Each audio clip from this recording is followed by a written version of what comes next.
मेरा गांव मेरा देश, देखते रहिए आपका संदेश। ताजा खबरों के साथ हवा सिंह चहल। हेलो दोस्तों, नमस्कार। मैं हवा सिंह चहल, संपादक आपका संदेश। दोस्तों, आज मैं आपको कई दोस्तों ने फोन आए कि किसानों के बारे में कुछ लिखो।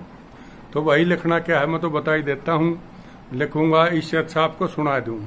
भाई मेरा तो ये है, अकबर जो बड़े बड़े कृषि निर्धारित निर्माता हैं और वही जो बड़े सुलझवान किसान हैं, पुराने आदमी हैं, या वह जो अर्थशास्त्री हैं, या वही हमारे वर्ग के छोटे मोटे पत्रकार हैं, वो जो कि में जाने हैं तो वो अपने भलाई खातिर वो बके हैं।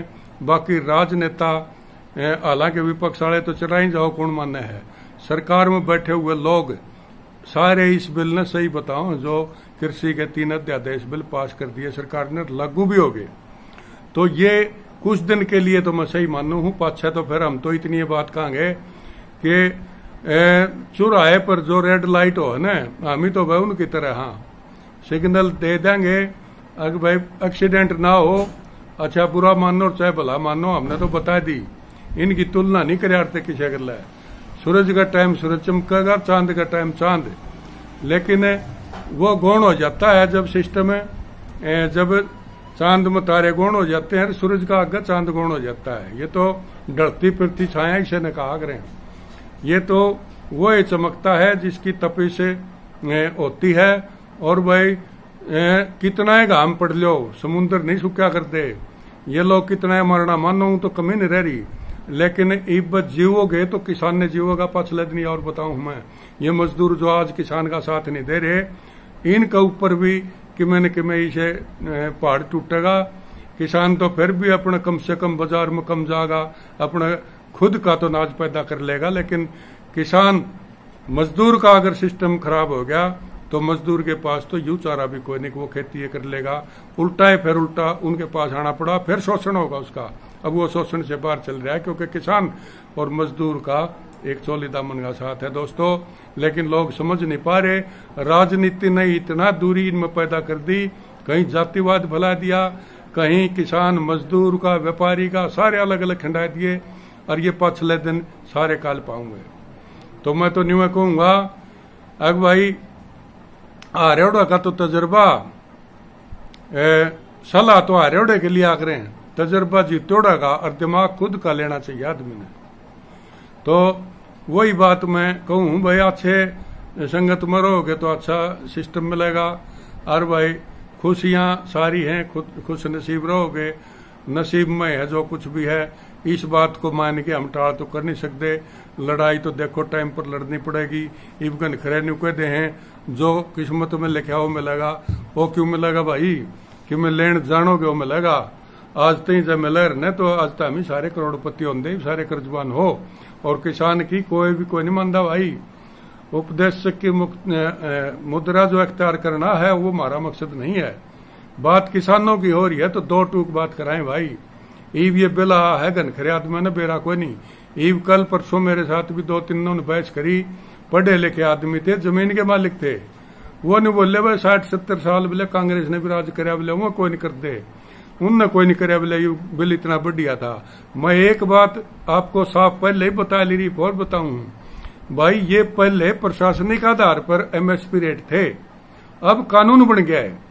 और कानून बनने के बाद इसको कानून में प्रावधान होना चाहिए। ये अब प्रशासनिक पर आधार पर नहीं रहा, अब कानून बन गया। अब मान लिया कल ना आपके साथ किसी किस्म की जाति होती है, आप कोर्ट में जा ही नहीं सकते क्योंकि कानून तो है ही नहीं आपके हक में। ज्यादा से ज्यादा क्या करोगे आप, SDM आपकी सुनवाई कर लेगा।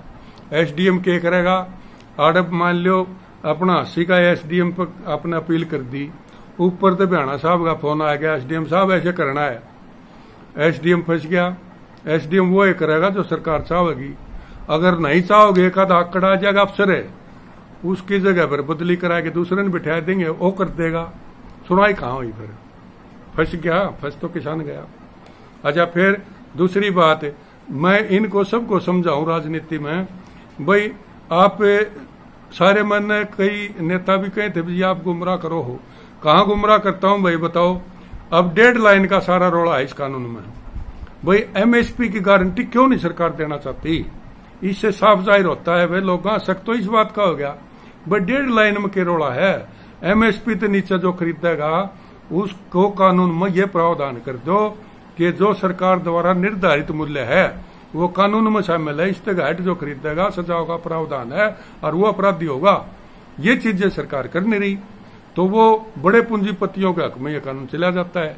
इसलिए लोग ये इस बात का शक नहीं, ये सच्चाई है। देर सवेर लोग आज नहीं तो कुछ साल बाद समझेंगे, तब तक बहुत बड़ा नुकसान खा चुके होंगे। और इसलिए मैं ये कहूं अब भाई पहले तो कृषि प्रधान देश है, कृषि प्रधान देश है करी गए, राजनेता, व्यापारी, अधिकारी, कर्मचारी, बुद्धिजीवी सारे जुमले फेंकी गए। भारत किसान प्रधान देश, भारत किसान प्रधान देश, सारे कानून बन गए। लेकिन किसानों के हक में एक एग्रीकल्चर पॉलिसी बननी थी, वो जाके न देखो 2000 में जाके वह सिरे चढ़ी है, वह भी आधी अधूरी, मतलब पूरा उस पर भी नहीं कर पाए। 1948 से 91 तक 8 बार नेशनल इंडस्ट्रियल पॉलिसी की घोषणा की जा चुकी है, लेकिन खेती की 2000 में जाके बनी है, वह भी पूरी नहीं। अच्छा, कृषि नीति को भी कृषि विशेषज्ञ और घने जागरूक जो किसान है वो नाकाफी मानते हैं और है भी नाकाफी। तो भाई इसमें बताऊं कि है अब भारत में जो भी कृषि से संबंधित फैसले होते हैं उनके पीछे WTO वर्ल्ड ट्रेड ऑर्गेनाइजेशन यानी विश्व व्यापार संगठन का हाथ हो है, और कारपोरेट खेती का वो पक्षधर है। कारपोरेट खेती को समझते हो क्या है? कारपोरेट खेती उसको बोलते हैं छोटे किसानों की जमीन खरीद के उन्हें तो मजदूर बना दो, दिहाड़ीदार बना दो, पल्लेदार बना दो और खुद उन जमीनों पर काबिज हो जाओ और बड़ी बड़ी कंपनियां खेती करेंगी, जिस तरह पेप्सी है और भाई नेस्ले है और भाई कोला है, कैडबरी है, अडानी, अंबानी, टाटा, बिरला, इस किस्म की जो बड़ी कंपनी है वो जमीनों पर काबिज होके और इनसे मजदूरी करवाएंगी। ये है कारपोरेट खेती का सिस्टम। इसको ज्वाइंट फार्मिंग के नाम से शुरू करेंगे और फिर पूरी तरह उस कंपनी के सारे नौकर हो जाएंगे, और फिर जब मजदूरों की संख्या घट जाएगी, काम कम रह जाएगा, तो मनमाफिक मजदूरी जितनी चाहेंगे उतनी मिलेगी, जिन्हें करनी हो करो, नहीं करनी हो तो वो पड़ा रास्ता। ये चीजें होंगी। इसलिए इस चीज का भय है कि कोई भी इसमें रोजगार की गारंटी नहीं है। और यही चीजें हैं भाई। आज किसान का बेटा तो सीमाओं की सरहद पर रक्षा करता है। किसान हल जोत के न या ट्रैक्टर आएंगे भाई, खेत में मेहनत करके न दिन रात जब जाके देश का पेट भरा। एक टाइम था जब लाल बहादुर शास्त्री का टाइम मैंने बोला भाई एक दिन का व्रत करो, देश में अनाज की कमी है। आज अनाज के भंडार भरे खड़े हैं। तो इतना कुछ किसान ने किया, लेकिन किसान आज फिर बदहाल है। बहुत मेहनत करके देश तो आत्मनिर्भर हो गया, लेकिन किसान आज भी आत्मनिर्भर नहीं है दोस्तों। तो यही चीजें हैं। अब मैं एक बात के द्वारा आपको समझाऊंगा, नहीं चेते तो आरोप लगेगा कांटे बोने का। अगली पीढ़ी आपने पूछेंगी, अगर आज आप नहीं जागे इन बिलों के खिलाफ तो ये अगली पीढ़ी के बारे में लिखता हूं मैं, नहीं चेते तो आरोप लगेगा कांटे बोने का। जागो किसानों, अब वक्त नहीं है सोने का, अब सोने का वक्त नहीं है, अब जाग जाओ। क्या 25-25 संगठन बना रखे हैं। मुझे बहुत ये कहने में दिक्कत हो रही है कि आज ये फलाना ग्रुप आ गया, दखड़ा ग्रुप आ गया, इतने ग्रुप आ गए। ग्रुप क्या है? किसान तो किसान है। वो एक झंडे के नीचे जब जमा होगा तो चौधरी देवीलाल कहा करते, चौधरी चरण सिंह कहा करते, भाई किसानों सरकार बनाओ। ये ग्रुप बहुत हो लिया, छोटी मोटी चीजें। सरकार बनाओ, जब किसान अपने आप पर आ जाएगा सरकार बनाओगा कि अपने हक में कानून बनाओगा। लेकिन ये हो क्या रहा है आज कोई नहीं जानता। सारी जितनी भी एग्रीकल्चर पॉलिसी बने हैं वो सारी इस किस्म की बने हैं। और ये जो चीजें हैं ना, ये आज की नहीं, ये जिस दिन से ये 2000 में जो पॉलिसी बनी थी उसने 20 साल हो गया। और 20 साल में कहां तक हम पहुंचे। ये कारपोरेट की जो 2005 में शुरुआत हुई थी ना, वह 15 साल लग गए उसको पूरी होना। मरीब सही मौका मिल गया और ये वही कारपोरेट खेती का सिस्टम आ गया है।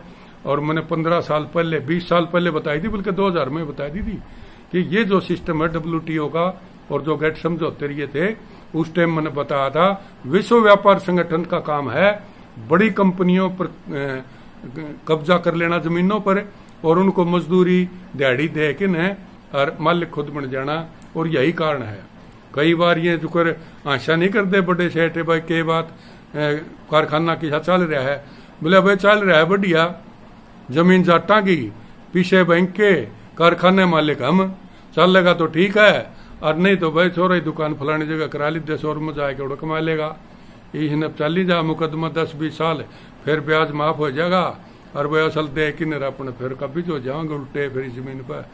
तो ये सिस्टम बताओ, ये पॉलिसी है सरकार की, तो इन पॉलिसियां में भाई लोगों तो फिर फायदे उठाने पड़ेंगे। तो इस तरह की जो बातें हैं, अगर आपने आपका संदेश चैनल को सब्सक्राइब नहीं कराया तो दोस्तों इसको सब्सक्राइब जरूर कर लो और ज्यादा से ज्यादा देखा भी करो। अब बार बार एक ही बात को कहना पड़ता है, मुझे तो बड़ी हैरानी होती है कि इतने कम सब्सक्राइबर कैसे हैं। देश किसानों का भरा पड़ा है, मजदूर हो, किसान हो, कमेरे हो, व्यापारी हो, आप इस चैनल को सब्सक्राइब करो, ज्यादा से ज्यादा देखो, शेयर करो, दूसरों को भी देखने का मौका दो और वह इसको कामयाब करो। जितने बड़े चैनल हो क्या दिखाते हैं आपको अभी भी समझ में नहीं आ रहा, तो मैं तो इतना ही कहूंगा कि भाई बाकी अगले अंक में आपने सारी बात में बता दूंगा। एक हो जाओ और इसके खिलाफ अभी लामबंद हो कि सरकार पर दबाव बनाओ, ताकि इसमें 1.5 लाइन लिख दे, घनी लंबी चौड़ी भी हम नहीं कर दे, भाई गारंटी जरूर हो एमएसपी की। कल न क्या होगा ये देखी जाएगी। और एक गारंटी तो ये होनी चाहिए भाई इसको अपराध घोषित कर दें चाहे एमएसपी तक कम कोई व्यापारी खरीदता है। और दूसरा ये होना चाहिए अगर कोई व्यापारी किसान के फसल को नहीं खरीदता है तो सरकार की जिम्मेवारी होनी चाहिए, वो खुद खरीदे उसको, और नहीं तो उसके बराबर उसको पूंजी उसका खाते में ट्रांसफर कर दे और उसको व्यापारियों को बाध्य करे कि एमएसपी पर उसको लें। ये सरकारी गारंटी होनी चाहिए, यही कानून में प्रावधान होना चाहिए, तब किसानों का जाके थोड़ा घना भला उसका है। नहीं तो फिर मैं अगला अंक में आपको बताऊंगा जिस ढंग से आपको स्वामीनाथन आयोग की रिपोर्ट के बहुत दावे हुए, उसके बारे में आगे पूरी डिटेल में आपको बताऊंगा। तब तक के लिए नमस्कार।